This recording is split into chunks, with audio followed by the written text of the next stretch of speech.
Did you know that now you can have Southern Gardening with you wherever you go?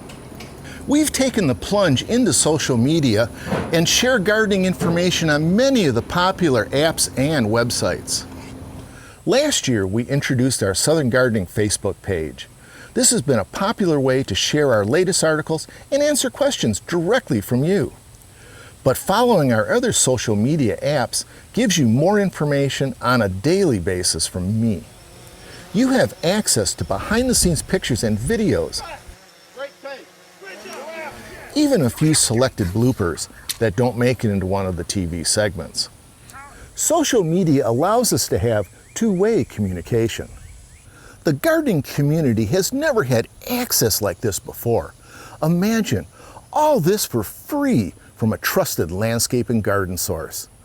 Why Google when you have me? Our newest social media venture is the Facebook Live event, Fridays with Southern Gardening. Every Friday at 10 a.m., I answer questions sent in and share my thoughts on making your garden and landscape more enjoyable. On Twitter, contact me at SoGardening. On Instagram, follow us at Southern Gardening, or just plain old email at southerngardening@msstate.edu.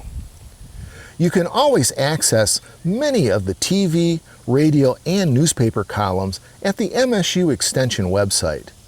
Here you can view the archives and enjoy almost everything Southern Gardening going back to the very beginning in 1996. I'm horticulturist Gary Bachman, and now through social media, you can see me everywhere on Southern Gardening.